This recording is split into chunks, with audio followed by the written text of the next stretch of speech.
¿Qué tal? ¿Cómo le va? Muy buenas noches. Me da mucho gusto darle la bienvenida a la tercera emisión de Imagen Noticias Guadalajara. Soy Ricardo Camarena. Muchas gracias por acompañarnos y a continuación un adelanto de la información más importante generada durante las últimas horas en la jornada ya de mitad de semana. Eligen a tesorera en Tequila. Regidores de oposición buscarán impugnar su nombramiento. Confirma el gobernador la construcción de un túnel en Avenida Mariano Otero, en la zona de Expo Guadalajara. Muere asfixiada con una moneda una niña de 4 años en Tlajomulco.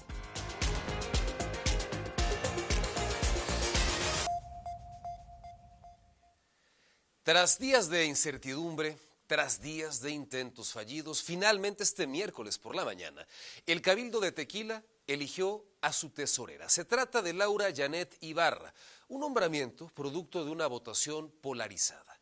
5 a favor, 4 en contra y 2 abstenciones. Quienes votaron en contra afirman que la nueva tesorera fue prácticamente impuesta por el equipo que encabezaba el exalcalde Diego N., por lo que buscarán echar abajo este nombramiento. Estamos revisando eso y de tener nosotros la verdad, pues seguramente impugnaremos, insisto, no por la tesorera, sino por a quién tendría que responder la tesorera, ¿no? La regidora añadió que no solo preocupa el caso de la tesorería, sino de otras áreas estratégicas como inspección y vigilancia o padrón y licencias, aún en manos de personas muy cercanas al exalcalde, por lo que teme que continúen las extorsiones encabezadas por el propio Diego N., incluso desde el penal del Altiplano. Y a través de sus redes, de sus amigos, de sus compas, de sus aliados, como le quieras llamar, yo creo que sí. ¿La alcaldesa forma parte de esa red? Sí, yo creo que sí. Y la presunción, el señalamiento que hace la regidora es que probablemente la propia alcaldesa forme parte de esta compleja red de corrupción y de extorsiones, considerando especialmente que gran parte del equipo del entonces alcalde sigue formando parte de la administración municipal en Tequila. Mientras tanto, hace algunas horas el gobierno de Tequila emitió un comunicado en el que advierte a su población que hay personas ajenas al gobierno que están solicitando cobros de manera indebida a nombre del ayuntamiento, por lo que llaman a no dejarse engañar y a reportar cualquier tipo de irregularidad, tratando de poner orden respecto a las finanzas y asegurando que quienes están cobrando lo están haciendo al margen de cualquier decisión del gobierno.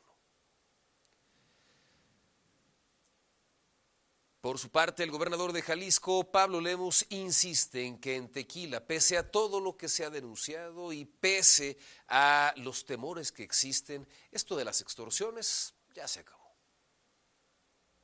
Se acabaron las extorsiones en Tequila, no puede haber ninguna más, por pequeño o por grande que sea, no puede haber una sola extorsión más en Tequila, ni a grandes empresarios, ni a pequeños vendedores de jarritos de tequila, a nadie, no puede haber una sola extorsión.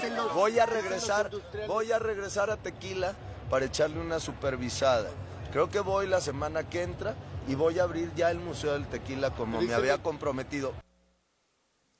En tanto, el gobierno municipal espera que el gobierno federal descongele lo antes posible las cuentas bancarias del municipio para poder solventar sus gastos, entre estos la nómina que adeudan a sus trabajadores antes de que la administración caiga en una parálisis. Un asunto delicado el que prevalece en el municipio de Tequila, el compromiso del gobernador de que se acabarán las extorsiones en este municipio de la zona Valles, y no dejemos de lado la denuncia que hacían incluso el día de ayer los industriales de Jalisco, que señalaban que no solamente en Tequila el gobierno municipal los extorsionaba, que lo mismo ocurría en por lo menos otros 4 municipios del estado de Jalisco. Una denuncia pública que están haciendo los industriales de la entidad, que no pueden echar en saco roto ni las autoridades locales ni el gobierno estatal. Vamos a otros temas. Ayer le informábamos acerca de un par de operativos que se ejecutaban prácticamente de manera simultánea en Zapopan, operativos que incluso continuaron el día de hoy. Así luce el 1471 de territorio nacional, la finca asegurada por la Fiscalía General de la República tras el operativo en la colonia Conjunto Patria en Zapopan. Imagen Guadalajara logró captar parte del interior.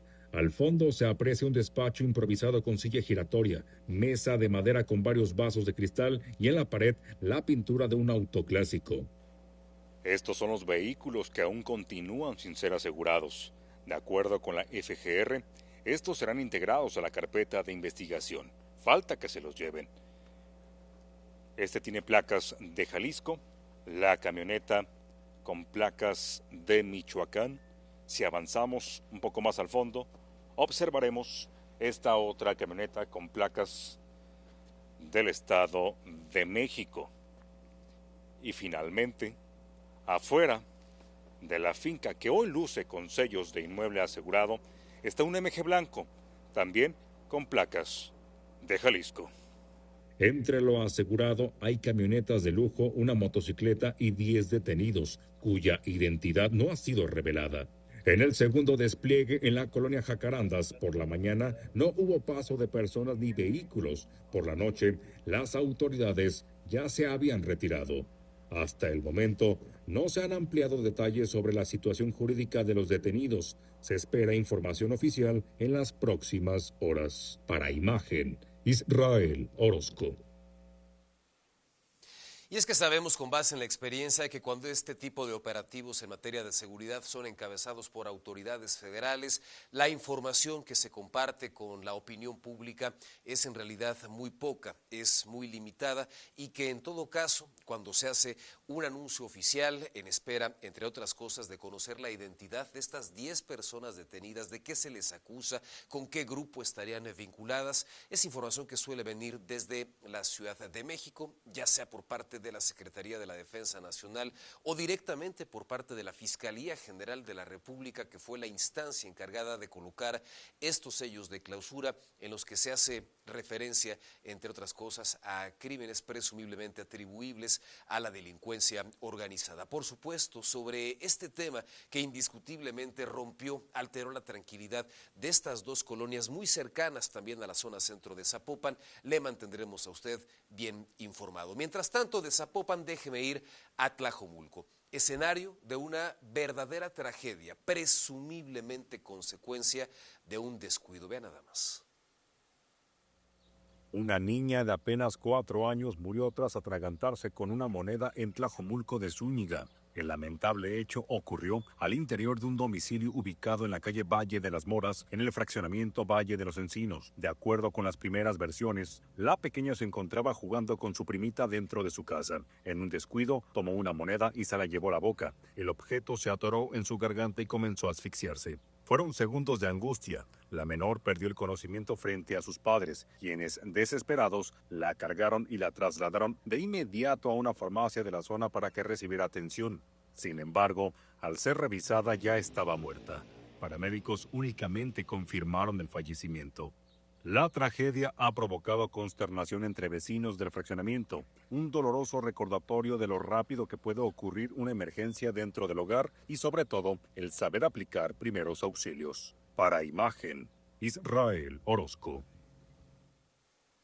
Y por supuesto un abrazo solidario a la familia de esta pequeñita, y lo apuntaba muy bien Israel al cierre de su nota. La importancia de conocer primeros auxilios, de saber cómo reaccionar ante este tipo de circunstancias, de contingencias que sin previo aviso, en cualquier contexto, en cualquier momento, pueden presentarse. Hay que apuntalar también nuestra cultura en materia de prevención y, repito, de primeros auxilios. Revisemos ahora lo que arroja un asalto ocurrido hace apenas algunas horas, un asalto que deja un saldo mortal.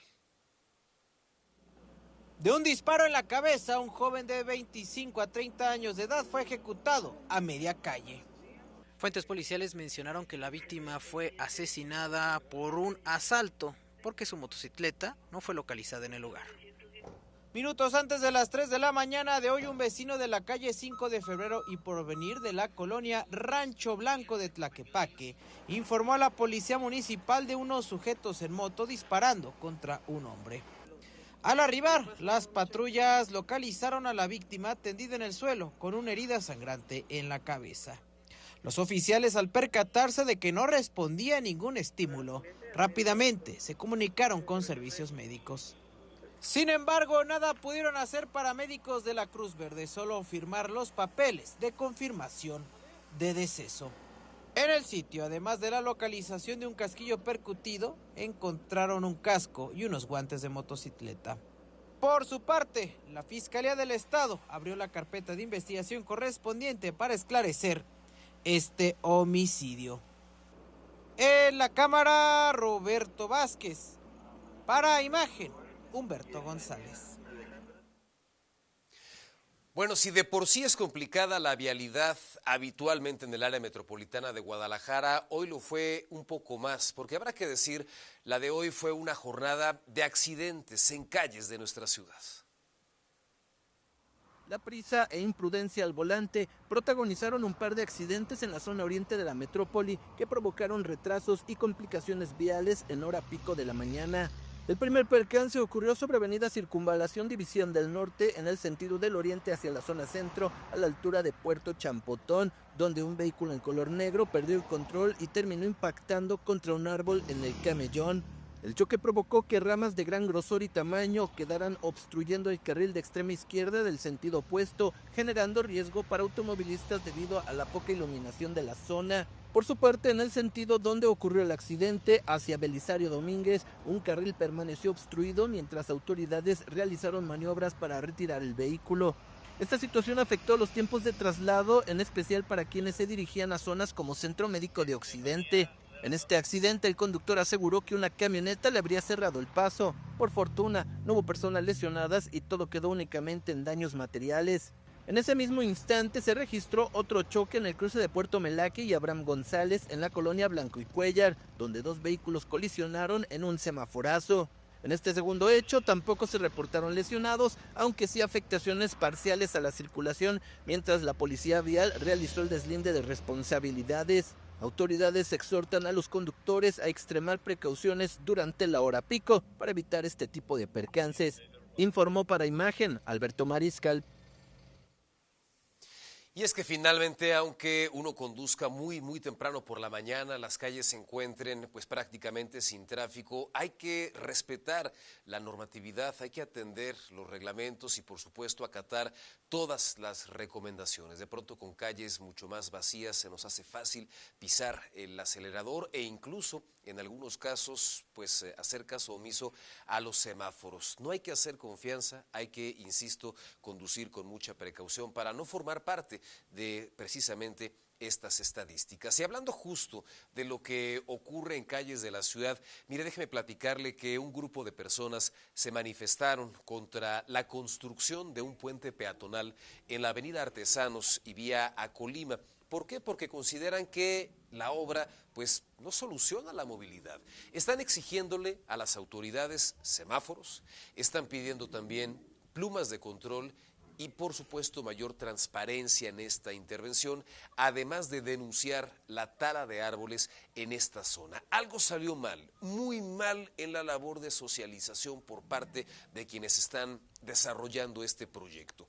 La protesta se realizó sobre el periférico a la altura de la estación Artesanos del Macrobús y esto, se imaginará usted, provocó un cierre vial y muy serias afectaciones al tránsito local. Las autoridades, hasta hace apenas algunos minutos, no se habían acercado a dialogar todavía con los afectados, con estas personas que, si bien es cierto, trastocaron la dinámica de muchísimos automovilistas que vieron afectado su paso, su tránsito por este punto además estratégico en materia de movilidad, pues salen a las calles porque finalmente por otras vías, bajo otras circunstancias y en otras alternativas, pues lo cierto es que no han sido escuchados y por eso es que de pronto se echa mano de estas expresiones un poco más radicales para que finalmente las autoridades los volteen a ver. Y hablando justo de esto, de infraestructura, el día de hoy el gobernador de Jalisco, Pablo Lemus, confirmó que será a finales del mes de octubre cuando inicie una obra que, bueno, se ha esperado y se ha platicado desde hace muchísimo tiempo. La construcción de un túnel vehicular en el cruce de la avenida Las Rosas y Mariano Otero, ahí en la zona de Expo Guadalajara, con el objetivo de mejorar la movilidad y sobre todo brindarle mayor seguridad a los visitantes de este recinto ferial, el más grande del país, y también a los hoteles de esta zona. La propuesta contempla enviar el tráfico de paso por debajo de Avenida Las Rosas, mientras que en superficie se desarrollará un nuevo espacio. La pretensión es hacer una intervención que pueda traducirse en una verdadera solución vial en este punto tan conflictivo. Pero la cuestión es fortalecer aún más a Expo Guadalajara con espacio público y que la gente que lo visite pueda caminar libremente en esta zona. No como hoy, que es un verdadero problema cruzar no solamente Mariano Otero, sino cruzar también Avenida Las Rosas, desplazarse. Porque ustedes véanlo, ahora la gran cantidad de gente que hay o en la fila, y están los jóvenes sobre la calle con el riesgo de ser atropellados. Y es que es un punto estratégico particularmente para el turismo de negocios y un recinto ferial que alberga a eventos de carácter internacional como la Feria Internacional del Libro, que año con año congrega a muchísimas personas y que año con año en este crucero Mariano Otero y Las Rosas hay pues verdaderos retos en términos vehiculares y grandes riesgos también para los peatones. Una obra que, dice el gobernador de Jalisco, Pablo Lemus, comenzará durante el mes de octubre de este año y por supuesto estaremos siguiendo muy de cerca el desarrollo de estos trabajos. Por lo pronto, ayer, se lo recuerdo, el gobierno estatal anunció 8 unidades de transporte público totalmente eléctricas. Bueno, tras este anuncio, lo importante, más allá de lo que de pronto plantean las autoridades, es corroborar cómo es que están funcionando ya estas unidades y sobre todo, qué dice la ciudadanía. Mujeres al volante de las nuevas unidades del par vial. El gobierno del estado anunció la incorporación de 8 nuevos camiones eléctricos para reforzar la ruta 3 del sistema de tren eléctrico urbano, la cual recorre una distancia de cerca de 18 kilómetros y que abarca desde Avenida Los Arcos hasta la calle Felipe Ángeles al oriente de la ciudad. Imagen Noticias Guadalajara abordó una de estas flamantes unidades para ver cómo luce en su interior, ya que de acuerdo al gobierno de Jalisco cuentan con lo último en tecnología. La capacidad de transporte es de 80 pasajeros. Los usuarios opinaron al respecto. Oye, pues está padrísima, la verdad me tocó estrenar sin querer queriendo, pero me encantó, está amplia y pues se siente fresca. Pasa más seguido, que es lo que uno quería y se me hace muy bien y hasta mire voy cargando mi teléfono. Bastante amplias, son bastante accesibles y creo, bueno, a mí en lo personal me gusta que pasan con mayor frecuencia. Pues la verdad hoy sí me tocó que pasará pronto, no duré mucho tiempo esperándolo. Al arrancar, el pasajero percibe el zumbido del motor que parece futurista, mismo que lo acompaña casi todo el trayecto, aunque no resulta molesto. Los asientos no presentan diferencia notable a los que tienen los modelos previos. Es viable destacar la facilidad de caminar por los pasillos a pesar de que parecen estrechos. Debido al clima de la ciudad, no fue necesario encender el aire acondicionado. En total, son 32 conductoras en distintos turnos, siempre atentas a su entorno. La frecuencia de paso es entre los 12 y 15 minutos, también corroborado por Imagen Noticias Guadalajara. Y la intención es la reducción de tiempo de espera para el usuario de hasta media hora. En cámara, Jesús Recio, para Imagen, Carlos Carrizales.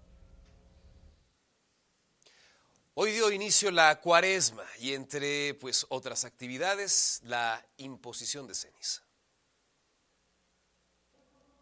Este miércoles de ceniza, miles de católicos hicieron largas filas en templos como la Catedral Metropolitana y parroquias del primer cuadro de Guadalajara para recibir la cruz de ceniza en la frente, un signo que recuerda, según la tradición, la fragilidad humana y el llamado a la conversión.